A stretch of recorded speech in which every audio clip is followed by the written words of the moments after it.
And welcome back to the Black Psychologist Podcast, episode 22. Thank you for listening, watching, subscribing, supporting. I am one half of your humble and gracious host and clinician here for your listening pleasure, Dr. Kyle Osborne. And of course, I am never here by myself. I'm here with, he's not a bad guy, he's not a good guy, he's the guy. Hear me? I'm talking about none other than Dr. Jason Coleman. How are you, good brother? I'm good, bro. How you feeling this week, man? Hey, man, at the top of the week, I'm cool and getting through it. Gonna make it get done. No, I could dig it, man. Long weekend, good weekend though. Yeah, Got some rest, definitely some self-care in. So, ready to get back at it. that's right. And before we get into things, want to make sure again appreciate everybody watching and subscribing. Definitely have to point out that Dr. J and I are taking our act on the road. We've been invited to speak at a NAMI forum virtual event that'll be coming up this Wednesday. So you check out our social media platforms. We've been advertising that, and so we're going to be talking about racial trauma as it is a public health emergency. So 7 o'clock on Wednesday, July 21st. Again, we'll be advertising the hell out of that event. So come see your boys. Come see us do and inform and talk about what we have been experiencing for decades and generations. And how it's impacting how we're going forward and everything. So yeah, that'll be on the 21st at 7 p.m. virtual event with NAMI. So come check us out. Yeah, that should be interesting. Definitely appreciate, the support and being invited to that event. So yeah, hopefully everybody gets to check it out.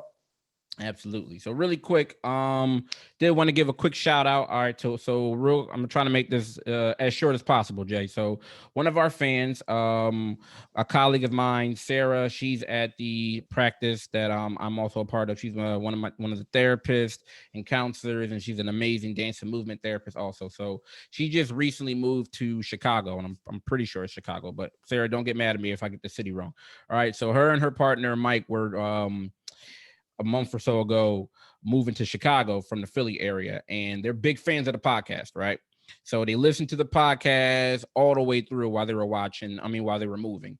And so she told me recently that they were having some gathering, and Mike was actually promoting and talking about our podcast to like some of his friends and other people and stuff. Like he's just going off about it and just ranting and raving about it. Shout out to Mike then. Yeah, Shout out to Mike. Mike. That's right. So I told him I was gonna give him a shout out and acknowledgement. So shout out to Mike. We appreciate the love and support and spreading the word. Definitely, that's important. That definitely means a lot. So definitely appreciate all the support. Anybody that listens, appreciate it. All right, so let's get into it, Jay. So it's NBA Finals time. All right, you've been watching? Yeah, I've been watching, man. The Bucks surprising a lot of people, bro. We had them buried. A lot of people had them buried, man. We did, man. So we'll see what happens with the next two games. We're just watching as fans, like you said. We're hopefully it stays competitive, and we'll see what the Bucks do. We'll see if CP3 can rebound and create a legend for himself. And your team's not in, my team's not in, and but who else isn't there at the finals? Rachel Nichols. Right. Rachel Nichols is not there. All right. And we're gonna get into why. Okay, so for those of us that aren't familiar with Rachel Nichols, she is an ESPN journalist, and recently there was a video that came out involving Rachel Nichols and some comments that she made last summer during when the NBA was in the bubble in Orlando.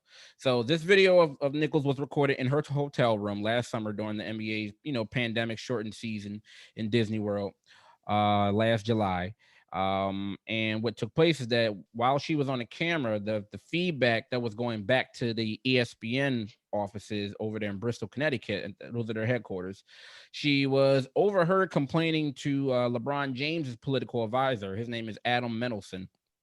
and that she was complaining to Adam that her contract, including hosting duties for the NBA Finals pregame show, and that job that was now set to go to Maria Taylor, who is an African American journalist and sports reporter who also works for ESPN. So I'm going to read her what she was recorded saying.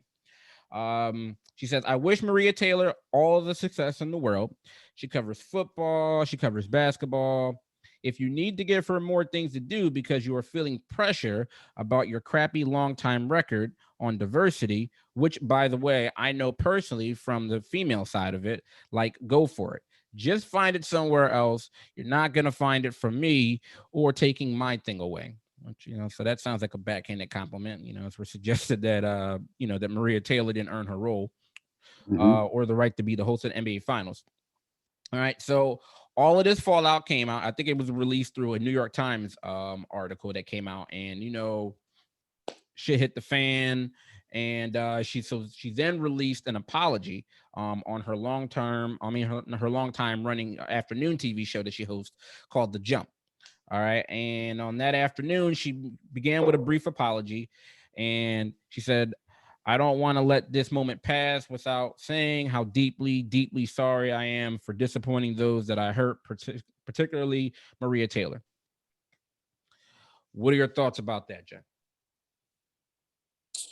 I mean, listen, this is one of those things where there's several issues, right?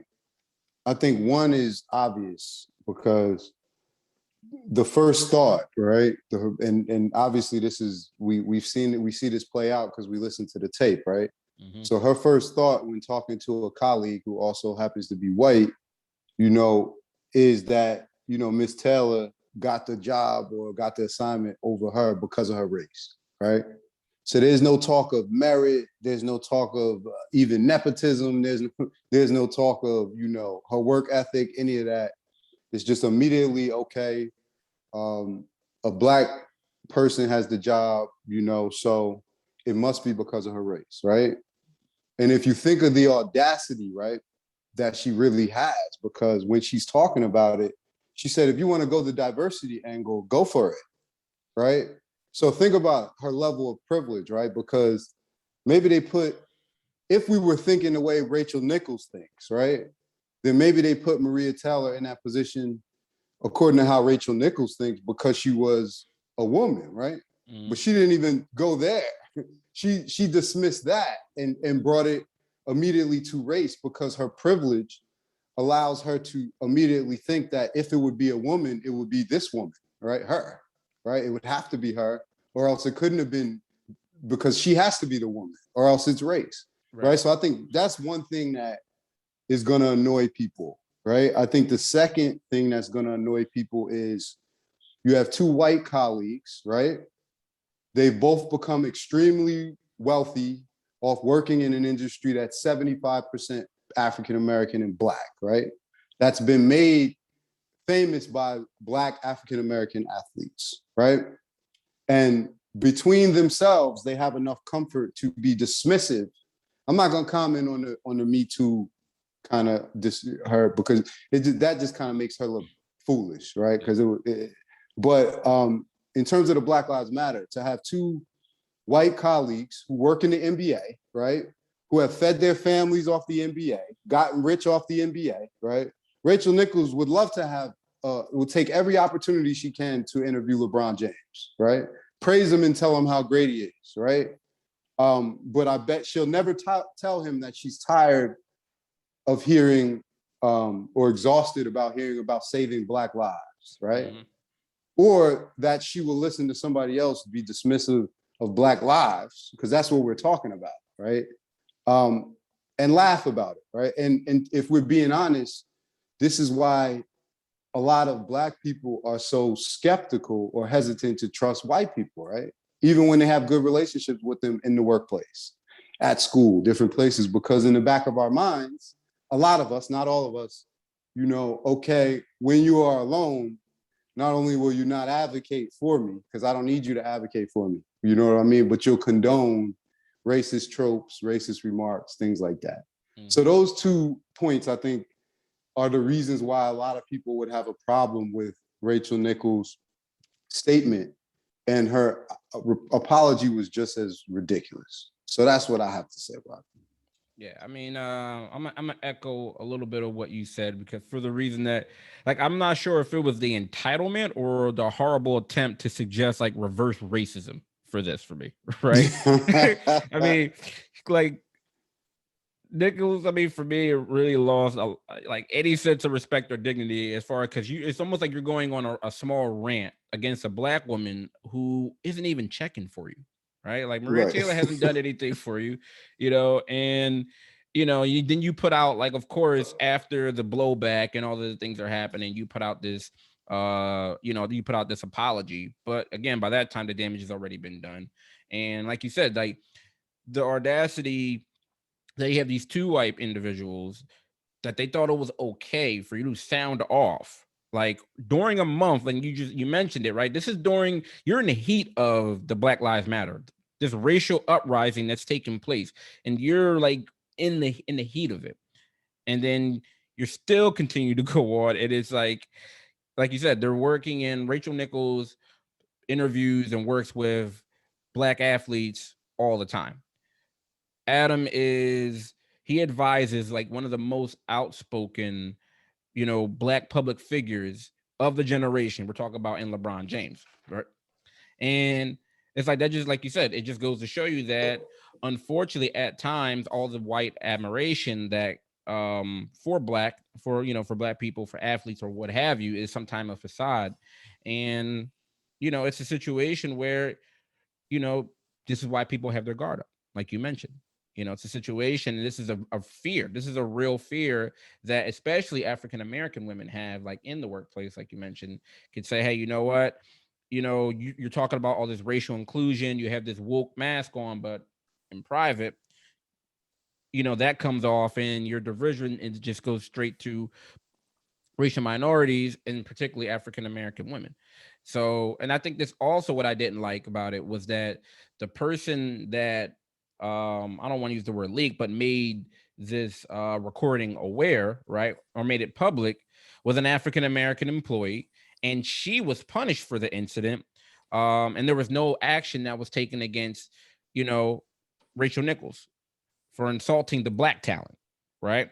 So you suspend. I think the person, like the audio engineer or whoever, who released the recording, she was suspended 2 weeks without Correct. pay.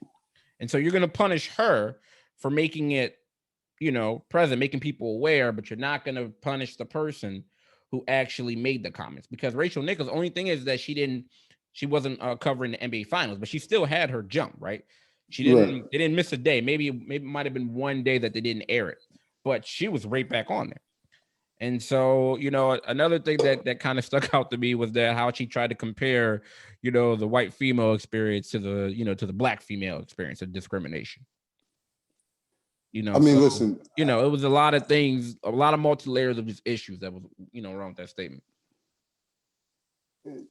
Yeah, I mean, listen. All I can say is that Adam is LeBron James's business manager, right? Yeah, it's like his advisor or something like that. Right. So hopefully, LeBron James can have a conversation with him and help him to understand that, because see, well, this is one of the things, right? And I'm being sarcastic. This is one of the things that makes black people very annoyed, right? Is when white people say that they're exhausted, right?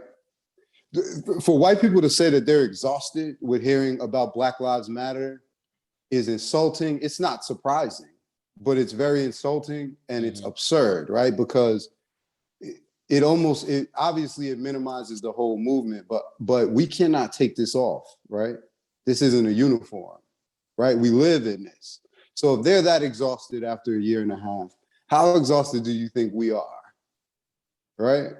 But Adam is exhausted because he's tired of the tweets and answering questions, and maybe he's tired of looking at Black Lives Matter on the basketball court, right?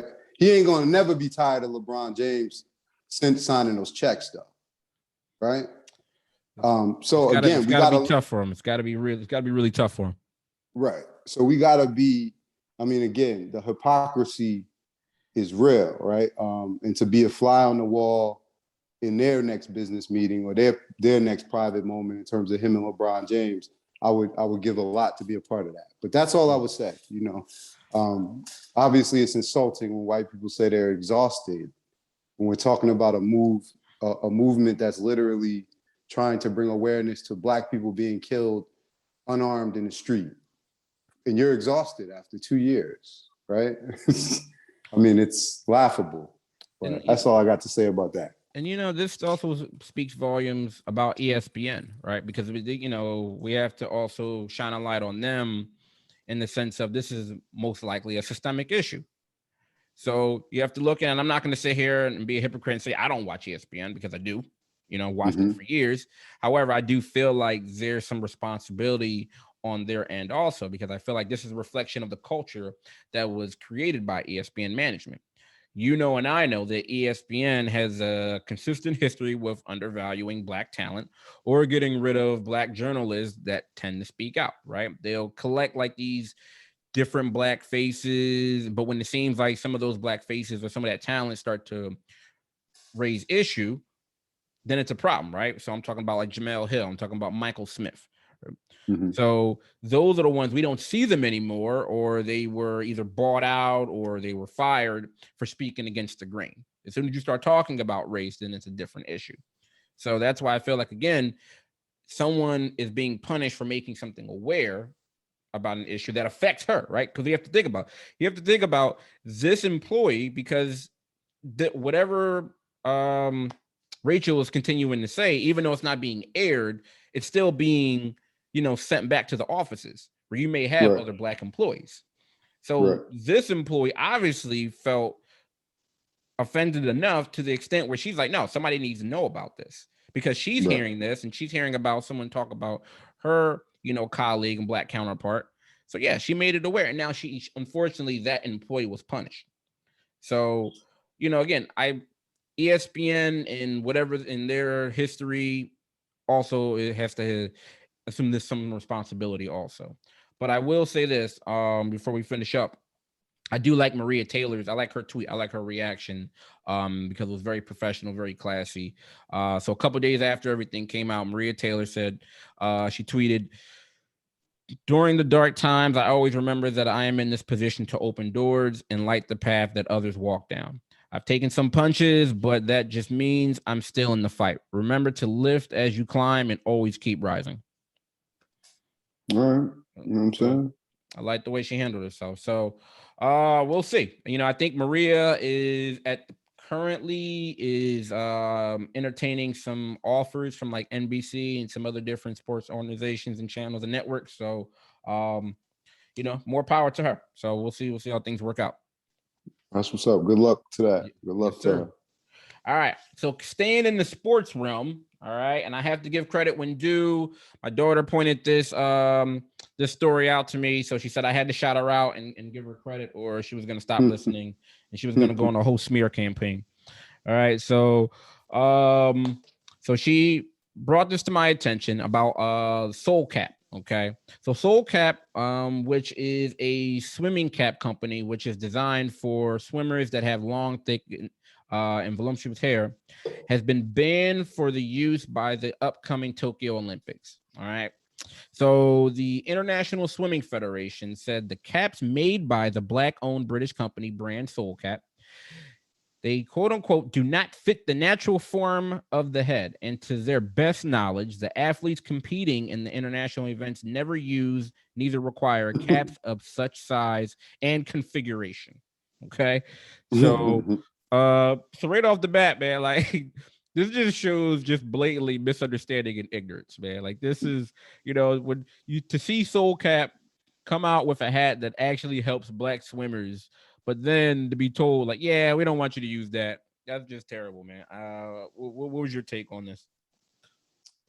I mean, obviously, it's very dismissive, of everybody who has kinky hair. It's gonna discourage younger people, who might have dreadlocks, who might have braids, who might have longer, kind of thicker hair from pursuing the sport. right? So on the other end, it may not be, the end all be all, but we can't, on the other end, we can't turn around and say, oh, where's the young Black swimmers, right? If they got to cut off all their hair to get in the damn pool. So it's dismissive. Obviously, it's them, operating from, their position of privilege, International Swimming Federation. I don't want to call it a Eurocentric position of privilege, but, I would call it what it is. Yeah, I mean, I would be comfortable saying that. I mean, again, me, obviously, I have long hair, I got dreads. I've experienced this issue. I mean, now, right? Like, I got to go online and like look to find like a swimming cap, that'll fit over my head, right? First of all, it's crazy and absurd because there's no way anybody could convince me that it's going to make you faster in the water, right? So that's out the window, right? And I'm just saying that because of what we just went through, with what Richard said, right? What does marijuana make you faster, right? So we know the bigger swimming cap is not going to make you faster. So again, what could be the reason, right? It seems like the company did their due diligence. They consulted with the first African-American swimmer to represent Great Britain in the game. So this isn't an amateur person, and obviously they're trying to fill a niche, right? Communities of color, minority swimmers that might have a different texture of hair. So they just don't care, right? But it fits into the larger context of, like the article was talking about, bans on Black hair, right? And it's like other similar situations in the workplace. Until somebody calls them out, until they're publicly shamed and embarrassed, until someone sues them if they can be sued, they're not going to change the policy. Why? Because in their mind, they probably don't look at, Black swimmers as adding anything, if we're just being honest. You understand? So I'm not surprised, but it's just one more thing that we're going to have to fight for, right? And one more thing for people to be annoyed about. But it's good trouble. Yeah, it's I always find it laughable when you see like these public service announcements that the Olympics or like these swimming organizations put out, right, where they're trying to do like inclusion, and they put they try to put all these figures and say, oh well, we're trying to go in the community, we're trying to go in all the because this move here is counterintuitive to what all these PSAs and things that you're putting out, because it's if the official swimming bodies are, if you're talking about representation and you're talking about going to the communities and trying to find out what the barriers are that are preventing us or the Black community from engaging, this is it, right? Hair is a significant issue for our community. And now it just feels like you just put up another barrier. And so, like you said, SoCap, they did their due diligence, right? They recognize a serious issue within the Black community as it pertains to swimming. So this would be a good way for it to be more, included. And what they're doing is that they're dispelling the myth that swimming equipment cannot be inclusive, right? Hair is an issue. Like you said, if you got to cut your hair or you have to do all these other different measures, like people aren't going to do it. Like for these little small swim caps, you got to make sure your hair is either braided or that it can actually fit in these little small swim caps, and worry about not getting wet, washing the chlorine out, combing it out. Like all of this is very time consuming. And this is a deterrent for Black girls to want to participate in swimming. So I just find it just like the hypocrisy is just amazing at times for say one thing, and then you have a company that did what they're supposed to do and is just completely disregarded. The one thing I'll say, because I don't have much more to say on this, but the one thing I'll say is just ironic, right? Because usually we see the opposite. From my experience, is usually we see like the companies coming out with a product that's geared toward like one group of people, So usually what I would expect to see is the swim cap company, right, being asked about, making other types of caps, and then being like, well, most of the swimmers making this statement, right? But that's not what we see. We have a new company stepping up, trying to be more inclusive, and then you have the governing body saying, Oh no, we're going to reinforce the bullshit traditions that don't mean anything, right? And this is the problem that a lot of African American and people of color have with a lot of things, period, right? Is that individuals like to cling to tradition for no other reason except they like things to be homogenous. they like things to be always to be the same, right? Mm-hmm. For no other reason, right? And unfortunately, a lot of times with these traditions, we weren't included when a lot of these games and traditions or whatever were put together, right? So we're pushing back now, and people are upset because things have to change a little bit, right? Or because they're being afraid of being called racist or being judged instead of just making the change that they know is appropriate. Well, change is uncomfortable and it takes effort. And, a lot of organizations don't like that. And, overall, most people want to be involved in a sport that makes them feel included. And so, there's only so much that grassroots and even small companies like SoulCap that they can do, right? We need, like you said, the organizations or these federations or what have you to be receptive to the positive change. And until that happens, we're going to be spinning the wheels. We're going to keep running into the same issue. So we'll see. I did hear, or I did read that it is up for review.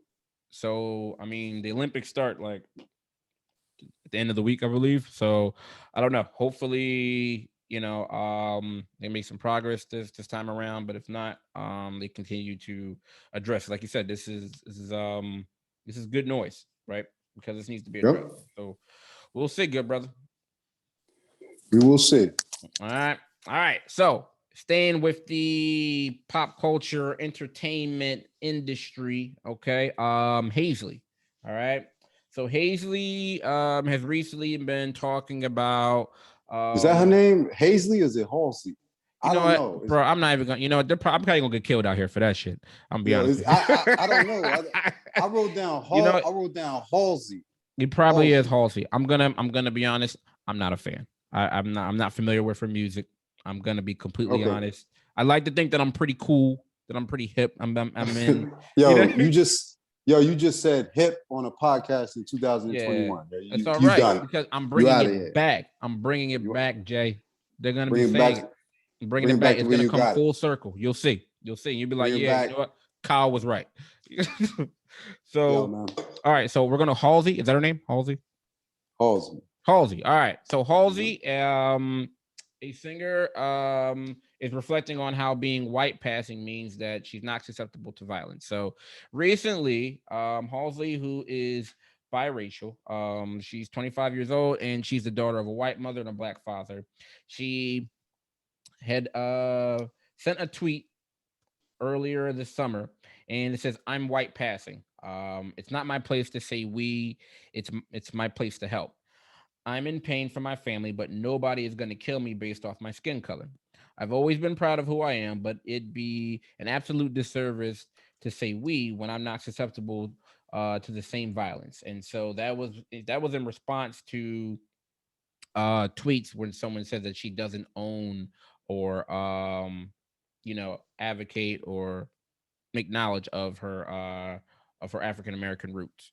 So what was your take on this, Jay? Well, first of all, she's from New Jersey, so shout out to her. There you go. That. I don't know. I looked at it a bunch of ways because see, this is the thing. Number one, I think the context is important, right? The person tweeted at her, accusing her of not claiming her black side, right? Which is ignorant and crazy because if they don't know her personally, you can't really make that statement. Plus, I'm gonna be very honest. In reading this article, everything about her history kind of says the opposite, right? So it leads me to believe that they were probably just judging her based off, her phenotypic appearance. You understand what I'm saying? And this is part of the problem with this, right? Because her response, right? I can't really have a problem with it because I'm not, number one, I'm not biracial I'm not a biracial person. So I don't know what navigating that identity is like, right? Two, I think that what she is saying about her not saying we, because she personally is not in danger, I think the sentiment of that is true, right? But I think what she was also saying in her statement is that she's still supportive, right? Or supports, these issues. Now, I don't really have much to say about that as I do the topic to me is like, is it people's like duty to speak up when they're in certain positions, right? Like if you're a person that is white passing, right? Mm-hmm. Do you have extra pressure on you, or is it your responsibility, right, to kind of advocate for certain issues? I don't know if I want to say more, obviously not because of your skin tone. What I'm referring to is what we talk about is kind of how the messenger is important in certain aspects, right? Right. So the reason why white passing is a thing, obviously, is because, it was at one time, it was something that white people viewed as more acceptable, and you could gain access to certain things because of your skin tone. You know what I mean? So I'm looking at it from the perspective of access, meaning that there might be certain people that in front of you, they may pay more attention. They may listen to a Black Lives Matter message. They may hear a perspective that they might not usually hear, right? Because in their mind, it is coming out of a body that does not appear to be Black, right? So what I'm asking you is, when people are in that position, if they are white passing, right?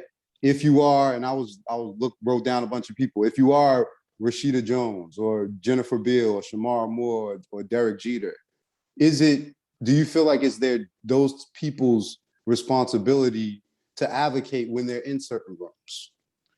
I don't know if it's their obligation. It would be helpful. I totally feel like it would be helpful because, like we all know, it's not about just the message, but it's also coming across, or it's also how the message is relayed, or how the message comes across, or who the messenger is. So you and I could be saying the same thing or trying to deliver a message, and it may fall on deaf ears. And if one of our white counterparts says it, or someone, like you said, is whose skin is more favorable, or whatever, term you would want to use, the message may be more receptive. Right. So I'm never going to say that it's someone that, it's their obligation, because I don't know what anyone's individual history is, or what their particular Black or white or whatever their ethnic experience has been. Because we all know that everyone's racial experience is different. She talks about how she had a completely different, not upbringing, but like, due to her phenotypical appearance, that her and her brother had two different experiences in school, where she was again wasn't bullied as frequently, or wasn't a target of racially motivated aggression, where her brother was. Her brother looked, if you want to say quote unquote, like he was mixed, but you could see his African American features. So her brother, they had two different types of upbringing, or the two different types of experiences in high school. And I can appreciate, honestly, her being so candid about it. A lot of people would, make them uncomfortable. Some individual would dance around it and come up with excuses, become defensive. And she's very forthcoming regarding, hey, this is, one of the advantages, like she said, as far as being, of her complexion, of her skin tone. But she said it also comes with other disadvantages. So I think, like you said, when people, are coming at her, in an ignorant tone and saying, well, you don't claim this, you don't X, Y, and Z, you don't know what her history is, right? There's a situation where, maybe she's not susceptible to violence because of the racist, authority figure. It says, oh, well, you know what, you look white, so I don't have an issue with you. But then at the same time, like she said, in her childhood, the identity issue comes to the forefront. So you never know what anyone's experience is. And so, I feel like it's helpful to have those people on the front lines with us, advocating with us as a resource, just because of their words may be able to carry, in addition to us being out there. But I'm not going to go as far as to say that, oh, well, they have to, right? They're obligated to as an inventory. But it's definitely helpful to have their assistance on it. I mean, I would agree. I wouldn't even add anything. I think helpful I got another question for you, like along those lines, right? So this isn't exactly the same. I don't even know if it's similar, but let's say it might be parallel, right? Well, I guess that's similar, but Yeah. but it's late, man, and I'm not getting paid. All right, so listen, we often put that standard right on ourselves, though, right? When we look at like Black medical doctors, Black lawyers, Black police officers, right? Black prosecutors, Black CEOs. You see where I'm going with this? Yeah. Mm-hmm. When there's an issue with law enforcement, right? We often go down the rabbit hole when we get to the point like, yo, where the black cops at? What they got to say about it, right? So what I'm saying is, in our professions, right? And I was going to ask you specifically, like, do you feel that type of pressure, right? As a Black psychologist, right? That when issues of race come up that touch mental health and you're the one in the room, right? Whether it's a historical issue or a current issue, do you feel like you got to address it? Or do you feel pressure? I feel, for me personally and professionally, I'm going to speak on it for the reason that, one, it affects me just because I'm, because I am Black, and two, I have the knowledge, right? I've been fortunate enough where I've been able to obtain knowledge and information that can speak to this. That's something that can be helpful. So I feel like, in order for me to help the situation, if not on a global scale, but at least within the immediate environment, like whether I'm in a treatment team room or whether I'm, on the floor, or if I'm in front of a group of people, I've been given this information and this title for a reason. So I'm going to use this as an opportunity to speak on, okay, this is how it's affecting our mental health. This is what the Black Lives Matter, or whatever the situation may be. So for me, I feel like, I don't want to use the word obligated, but I'm going to absolutely use that as an opportunity to speak up and to advocate, or whatever the situation calls for. I would never look at, say, if there was like another Black doctor or a Black nurse or whoever else was in the room, and say a situation that was posed to us, or like you're mentioning, I'm not going to be like, look at him and be like, come on, brother, where you at? Like, I'm not going to hold, you know what I mean? Like, I'm not going to hold him to that same standard, because I don't know what his experience is. He may not have had the same experience with police, or he may not have had, it would be nice to have that additional support. Because again, there's a lot of misinformation, stereotypes, racial, like the list goes on and on, right? And we'll get into more of that, especially in the discussion, a couple of days from now. But I will look at the other person and say, like, I would hope, but I can't force that person. I'm not going to be like, I'm not going to call that person's Blackness into question or say anything of that nature, because I don't know what that person has experienced, and maybe they're not as comfortable, or so. But me, I'm gonna stand up, and they're gonna get learned today. You go get some information. How about you? I mean that's why I asked, right? Because the same way while we were talking about Halsey, we was like, it would be helpful, right? And it's not an obligation, but it's a choice, and I would do the same thing, right? And I don't want to say I would feel an obligation, but I would feel a strong motivation to do it, right? Why? Because in my opinion, in my opinion, the knowledge that we have, right, affords us a certain privilege, right, of having this platform, right? The knowledge that we have affords us a certain privilege to have this platform, to even be in that room, right? And I know that I can't really guarantee that if I'm not in that room, that there's going to even be somebody replacing me, right? So that to me, that's why I kind of feel the added motivation. And that's just why I asked. I'm not saying that to shame her in any way, because like I said before, if anything, this really seemed like a misguided person, the person that targeted her with the tweet, right? Because her own history says, that she's, been on the ground, putting in the work like everybody else. But I just wanted to know what your experience, what that was, because, like we always kind of go to that, right? Like, well, what are those people? What are the people that look like us in those positions? You know, like what are they saying? You know,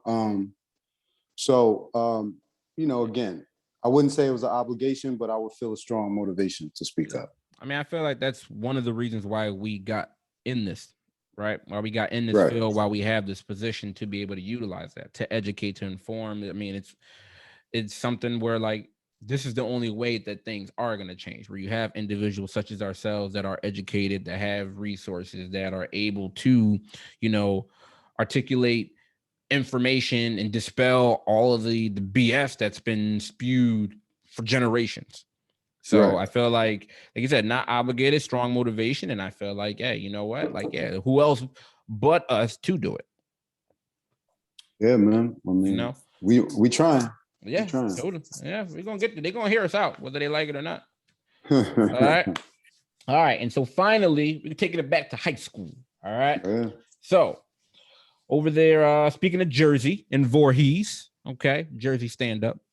All right. All right. I don't know about Voorhees. Well, nah. Go ahead, man. All right. Shout out to everybody in Voorhees. Shout out to Voorhees, man. Shout out to South Jersey. Here we go. For somebody unlike the video because of that. Go ahead. All right. So a high school valedictorian was in the middle of giving a speech about being queer and mental health, and the principal took the mic. All right, I'm gonna tell you how this all came to play, because it sounds wild just to say that, right? Yeah, I don't mean to laugh, but it's just because I read the article, man. It's crazy, man. It's like a movie. So we're gonna tell you a play-by-play of how this unfolded. All right, so 18-year-old Bryce Dersham, I hope that's correct, who graduated from Eastern Regional High School in Voorhees. So he originally wrote a speech about being queer and dealing with mental health issues. However, his principal told him to change it. So Bryce said he had spent months in treatment for anorexia and didn't even know whether he was going to be able to graduate, let alone become valedictorian. He says, as soon as I heard that I was valedictorian, I knew I really wanted to talk about my story and ending the silence on mental health struggles and really giving queer people a voice and letting people know no matter who you are, you're not alone. All right. So 2 days before graduation, his principal emailed him. And he emailed him and told him, said, if you don't submit a new speech, you wouldn't be able to, he's not going to be allowed to speak. He was told that his graduation speech was not his therapy session, which is pretty damn hurtful. And he said that they told me to take out all the references of me being queer. They told me to take out all the personal details of me going to treatment.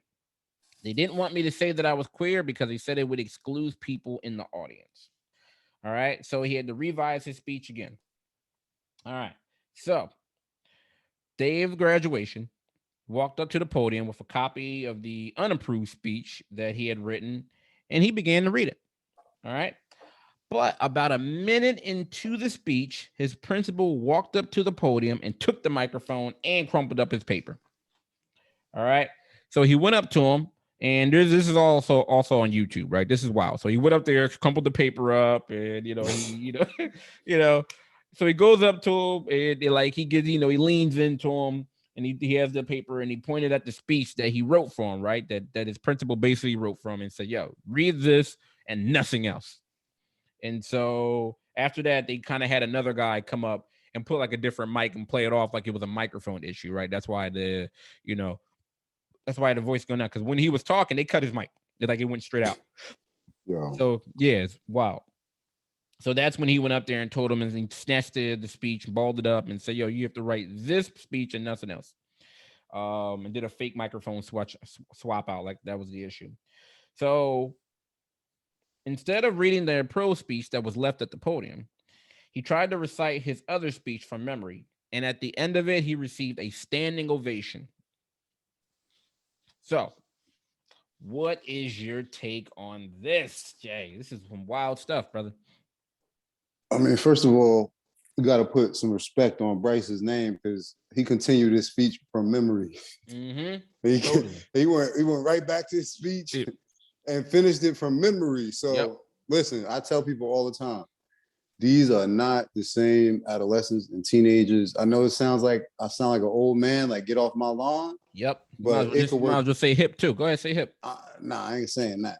It could work in good or bad ways sometimes, but these are not the same teenagers and adolescents. And if you do not show them respect, a lot of them are not going to show you respect. I'm not mad at them because again, like Brother John Lewis said, this is good trouble, right? So respect on his name for, reciting the rest of the speech. I don't understand it because of like a lot of the reasons they gave, right? Because if we looked, they said they didn't want him to talk about mental health because it wasn't therapy. And, they didn't want him to talk about him identifying as queer. If you were to look like these are educators, right? And if you were to look at the number one issue that most children are going to identify, it's going to be stress, right? It's going to be anxiety, right? It's going to be issues related to their relationships, school, family, all of the things that are going to directly impact their mental health, right? Or vice versa. Right.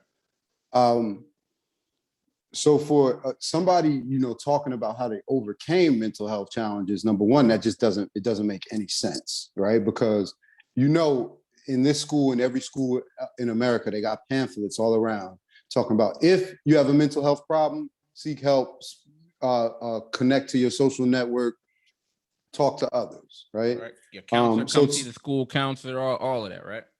Right. So for the school's position to be that official speeches can only talk about educational experiences and the future of students, again, that doesn't fit because mental health is going to fit right into educational experiences when we talk about stress, right?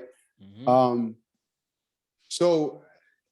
And then we were talking about the future of students in this context, when we're talking about, the George Floyd murder occurring, and how that has motivated students of all ages, of all races, to engage on a civic level in a variety of different ways. I don't understand their argument. They don't have one, so obviously it's probably most likely there's a conservative leaning school board or district or whatever, and he's trying to appease them. This has went viral. He's probably going to pay with his job. And he should, because personally, as the principal, right, if you can't stand up, whether it be to the school superintendent, whoever, and say, listen, these are the values that we're trying to kind of structure for our children to look at, right? These are the values that we talk about, right? If you can't stand up and you're kind of like being a coward, just following marching orders, then you pay with your job, because this is going viral, and the school is gonna, they're gonna put out a bulletin saying, "Oh, we're gonna look at the issue, make the necessary changes," and then they're gonna fire him. Yeah. This appears to be discrimination. Let's just kind of start off with that. And it really appears like they're trying to put this kid in his place, right? He's 18 years old. Right. It seems like they're trying to put him in his place. And like you said, this generation is different. They don't just go along with things. Listen, they buck back. I always thought and was under the impression that a valedictorian speech is supposed to be related to that individual's personal journey, right? That his personal journey through high school, and what are some of the things that contributed to that. And in his speech, he was trying to highlight how mental health impacted his journey, how it was a part of it. And unfortunately, when you try to, manhandle, which is what they did. I mean, they took a very aggressive approach. By going up there, cutting the mic off. He runs up there, takes the speech, physically says they had him rewrite things. I mean, this just reinforces, that feeling or that message that you should hide your identity, right? Despite what we're saying in health class, or all these pamphlets and all these other different, PSAs that schools and school districts start to promote, we're saying, guess what?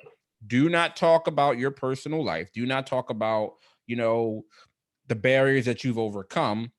and we want you to just hide your identity, because if it's not something that, we find favorable, well, then no, we don't want to hear it. And it seemed like it was just a multitude of things that he experienced. He wanted, he wore the pride flag over his graduation gown, and he was told immediately by the administrator that the principal wanted him to take it off. And Right. there's no real dress code as far as graduation. Like, many people wear whatever they want, underneath their cap and gown, and people decorate their caps and gowns now. So for him to just have the flag draped over, like, it, every step of the way, this kid was getting told and was getting censored. And these kids, again, like, aren't going to be receptive to that, and nor should they. I'm not saying you need to cause a riot or anything of that nature. However, if you've already elected that this is the valedictorian, so obviously he's done well academically, right?